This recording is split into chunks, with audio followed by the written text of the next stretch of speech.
I'm sitting in my room, scrolling through the movie list on the streaming app, desperately needing something that'll get my heart racing.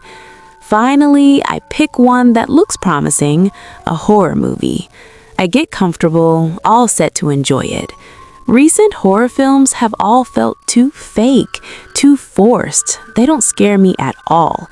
But this one's different. It's a found footage style pseudo-documentary, and I absolutely love those. They always feel so much more real. Halfway through, I'm completely immersed, but suddenly I glance down at my phone and see a text notification. Thinking it's from a friend, I open it, only to realize it's from the streaming app account saying I need to reset my password. I click the link and go through the steps until the screen shows reset successful. I put the phone down and go back to the movie. But soon, an inexplicable unease starts creeping in. And this unease definitely isn't coming from the film. I've watched hundreds of horror movies, from the 1930s Dracula and Psycho to The Shining and The Silence of the Lambs, but I've never felt anything like this. A chill runs down my spine, as if someone is watching me. But I live alone. That thought is ridiculous. Slowly, I turn my head toward the door, half expecting, half dreading to see a killer standing there. But the doorway is empty. I shake my head, telling myself I'm just overly sensitive from the movie, and settle back in. Yet that wrong feeling refuses to go away. I sigh, annoyed at myself for being so silly, pause the film, get up, and check all the doors and windows. I already know they're locked, but I can't help it. I try to convince myself I'm just being paranoid, and decide to finish the movie. As the end credits roll, a sudden noise comes from outside the window. I immediately turn my head and slowly stand up. It's probably those stray cats or dogs rummaging through my trash again. If this keeps up, I'll have to call animal control. But when I look out, the trash can is untouched. What catches my eye is a strange shadow beside the neighbor's house.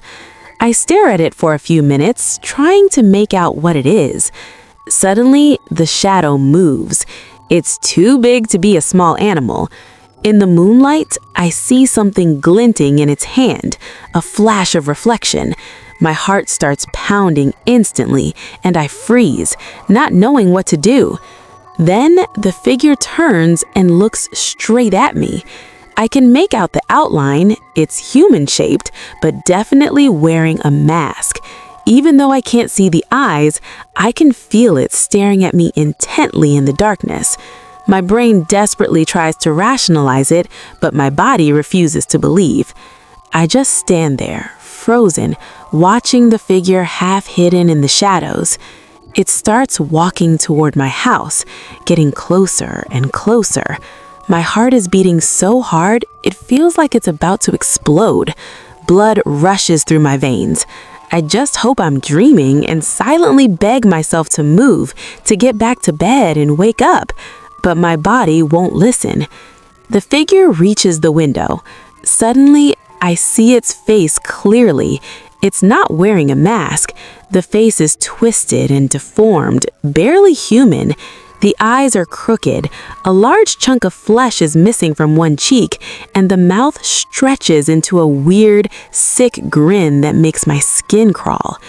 It raises its hand, and I clearly see what it's holding, a curved blade, a sickle.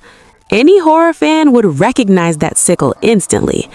I stumble backward, trip over the edge of the bed, and fall hard onto the floor. The man at the window just keeps smiling, holding the sickle raised in the air. I scramble up and bolt toward the door, yank it open, and sprint into the kitchen. Whether it's a dream or not, I need a weapon. I hate those stupid protagonists in movies who just run blindly. Now I can't make the same mistake. I yank open a drawer and grab a kitchen knife. Not huge, but sharp enough. At that moment, I hear him scraping the window. Scratch, scratch. The sound is piercing and terrifying. I look around frantically, trying to think of a plan, knowing I'm no match for him. He's twice my size, and judging by that face, he knows exactly how to use a weapon. Calm down, think. What would Freddy Krueger do in Friday the 13th? Wait, no, wrong movie. I rack my brain but come up with nothing. Suddenly, the scraping stops. I don't move, barely daring to breathe, holding perfectly still. Did he leave?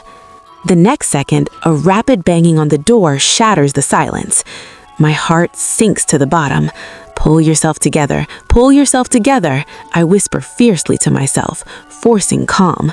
The banging gets louder, like he's kicking the door. Then it hits me, I'm so stupid. I need my phone. I need to call the police. I dash back to the bedroom, lunging for the phone. Just then, the apartment door crashes open with a bang. He charges in, grabs my shirt, and the sickle's blade slices across my skin. I scream in pain. With one hand, he lifts me up and slams me against the wall, still wearing that same smile, his eyes filled with disgusting greed. "Please let me go," I cry.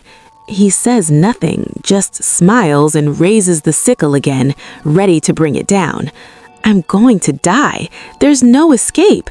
No wonder horror movie protagonists seem so slow and stupid. Turns out I'm just like them. Why didn't I grab the phone first? So stupid. I close my eyes, waiting for the end. "You think I'd let you die that easily?" a voice says. "I hacked your phone for a reason. It wasn't for this." Slowly, I open my eyes. His face is only inches from mine, grinning evilly and cruelly. "What are you talking about?" "I hacked your phone, got your location and IP address. That's how I found you. The game is only just beginning." I see him raise his hand again. This time, the handle of the sickle smashes toward my face. Everything goes black, and I lose consciousness. I jolt awake. The movie's end credits are still rolling. Damn it, I fell asleep. What a messed up dream. I rub my head, feeling groggy, and stand up to walk to the window. But the next second, my heart completely drops. The window is covered in long scratch marks, as if made by a blade.